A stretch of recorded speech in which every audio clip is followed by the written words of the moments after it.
Here's a New Year message for you to send. Earth is protected by me and my mates, this year and every other. Here we go!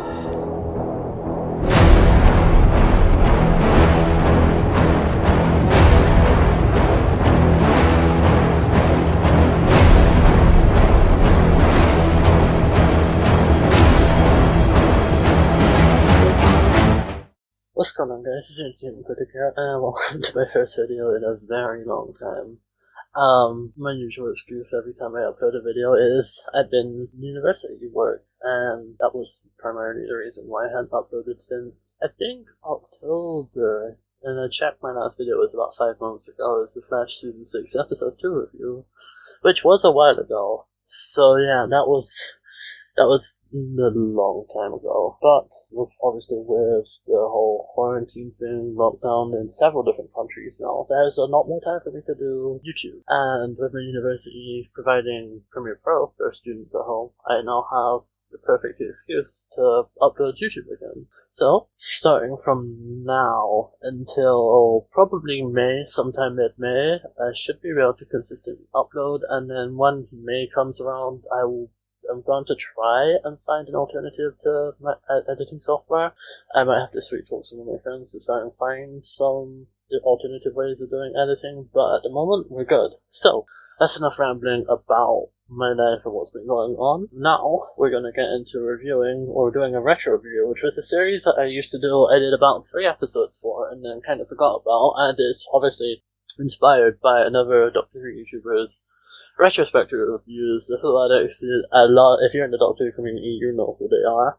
So, I'm going to be reviewing or taking a look back on Resolution, which was the last one. It was last year, 2019's New Year's special, and it was the reintroduction of the Daleks in 441, not on 4/4, but it was the reintroduction of the Daleks into Doctor Who since, I think, 2017, so it was about a 2-year gap since it last appeared. And my first thoughts on it were that I didn't really know what to think about it. There were some good things, and obviously some of the issues that I had going through Series 11 were still very prominent in that episode, and, oh, believe you me, I picked up on that watching the typical episode again. But that doesn't detract from the fact that it's head and shoulders above literally every single episode in Series 11, and that's not very hard to do, but it's paced pretty well. It balances the 2 plots that it has going on pretty well, in the plots with Ryan and Aaron, his father, and then obviously the plots with the Dalek. It does balance them pretty well, and I feel that both stories got their narrative payoff, even though I don't think the Ryan and Aaron stuff went the way that it should have done. I think Chris Chibnall kind of dropped the ball on concluding that, but they did have, in their hour time slot, they did go through the narrative beats of each storyline and came to a conclusion where they both came together. So, I feel like the construction of the plot was done very well. It was paced pretty well. The editing was fantastic. I will never get over how good this era of Doctor Who looks. That no issues there. Dalek Mutant looked fantastic.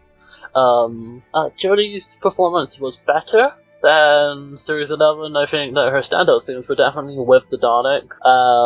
She still had some of the issues that were going through Series 11 in the fact that she wasn't confident in herself very often. She quite often had to turn back to the companions and ask them, like, specifically in the ending confrontation with the Dalek, she specifically turns around to them and says, "I can do this, right? I'm fast enough." Now, I don't really see that as a thing that the Doctor would do normally. Like, if you go back to Peter Capaldi's era, you go back to Matt Smith, David Tennant, you go way back, there's no Doctor that would necessarily need clarification or need that extra bit of boost to say, yeah, you're doing this, you can do this. But I feel like that's just a victim of, like, Series 11, and that just had a lowered writing standard going through it. And I feel like that just drags through. Obviously, this would have been written roughly about the same time as Series 11 was, so they could film it for the New Year's special. But yeah, I definitely felt that going from this Resolution, you can tell how they made the leap from Resolution into the quality of Series 12, which was probably in my top 5 series. So, I know a lot of people say how if you look at Series 11 and you look at Series 12, they look like two completely different creative teams, and I agree, if you look at the episodes 1 to 10 of Series 11 and the episodes 1 to 10 of Series 12, that they do look like two different creative teams, but if you watch Resolution and then you see through like glimpses, it's only small glimpses, but you see through glimpses where they were going, and you could see the ship kind of like turning direction from in Resolution to go towards in Series 12 when that came out. So there were signs that the rating standard was going up, but it still suffered from a lot of the issues, and I will get into them now. I will go over some of the stuff that I do like, and I don't know how long this is going to be. I'm just going to see how long I go for. So, one of my biggest issues it was still present in Series 12, so this isn't a criticism on just Series 11 and Resolution, but Chris Chibnall relies on the sonic screwdriver way too much. There was one specific scene where the Doctor meets Lynn and her friend, whose name's escaping my mind. She meets them for the first time, and she needs to scan the guy with the sonic screwdriver in order to find out who he is. And I know this Doctor is lacking social skills. I think that was something that was picked up on in Series 12 and something that was running through Series 11. But so is Capaldi, and he barely ever used Sonic. He kind of assessed things based on his own assessment of things. He didn't need external equipment to find out what was going on. And the Sonic is just overused throughout the entire episode, and I don't understand why she feels the need to do the long point with this. It doesn't. Yeah, it's bad. And I hope going into at least Series 13, or Revelation of the Daleks, I believe the next special is called, that the Sonic use is toned down a bit, because God knows it's way overused. It makes Matt Smith's Sonic use like he underused it, which is saying something, because Matt Smith used that Sonic a lot. Moving on. I feel that Tossing Call, I know a lot of people pick up on this in their reviews of this era, but I don't know what's going on with Tossing Call. If it's his acting, if it's the way he's being directed in the episode, or if it's just that he's not being given good enough lines, but he's rarely ever, feels like he's giving anything behind his performance. It feels like he's just reading his lines off the script, and then, he's there to collect a paycheck or something. I hate saying it, because I want to like him. I want to like everybody on the show, but I can't get behind Ryan. He fulfilled his narrative arc in Series 11 with going with Graham, and you see that in Resolution. He calls him Grandpa, and Graham calls him Son. And that's there, and I felt if Ryan left in Resolution, then that would have been fine. That would have been the end of his narrative arc. He didn't need to be there. Graham is a different story. He still had his story running through Series 12 in some aspects, and obviously he was using the TARDIS travel as a way to escape the death of Grace. So I understand why Graham would have stuck around, but Brian didn't need to be there. His whole piece, even though I don't agree that he should have just turned around and said, he should have said I love you, Dad, at the end of the episode, because he had the whole scene in the cafe where he's like, that's not where we're at, you don't get to just walk back into my life and start demanding things you weren't there for me. I don't see how he can go from that about 20 minutes into the episode, and then 40 minutes later in the episode he's willing to say I love you and save him from dying. I can understand saving him from dying, he's a good person, yeah, that's fine, but he just kind of forgives him, which, no, that's not how that would work at all. I don't know, it's just, it doesn't feel right that he tried to do that, and I feel like that plot line was something that was kind of it was in a rushed conclusion, and that's one problem that I've had with Chris Chibnall's scripts as a whole. That he doesn't know how to write endings. The endings of most of his era episodes, even the ones he doesn't write, and obviously you can't fully blame him for things he doesn't write, because it's down to the writer's responsibility, but he still has to quality control check most of the scripts. So most of his era's endings don't feel satisfying, they're kind of just rushed to the end of it, done. And that's kind of what Resolution feels like. You feel completed by the end of it. You have the whole scene where Yaz is like, where'd you feel like going next? And the Doctor's like, I was thinking everywhere. I did like that, but like the whole wrap up with the Dalek, it felt rushed and it didn't feel like, I don't want to say earned, but it didn't feel right in a way. The Dalek just kind of dies while it gets sucked off into a black hole, but I don't know, the narrative arc for ending for that whole storyline didn't sit right with me in certain aspects. Other things I wasn't too keen on were there were some gags throughout the episode. They just didn't land. There was joke about the internet going down and how the Dalek took out the internet and how he's a monster because everybody's using the internet on New Year's Day and then it costs the family. And they're like, oh my god, we're just gonna have to talk. Like, I feel like depending on your humor standard, that would have landed with you, but no, that's just no, definitely not. But also the whole Brexit gag, which doesn't age well, with how they shut down U.N.I.T because of lack of government funding and outside funding, and that was obviously a stab at Brexit because European Union lack of funding. I don't know why that was needed to be included, but it's there.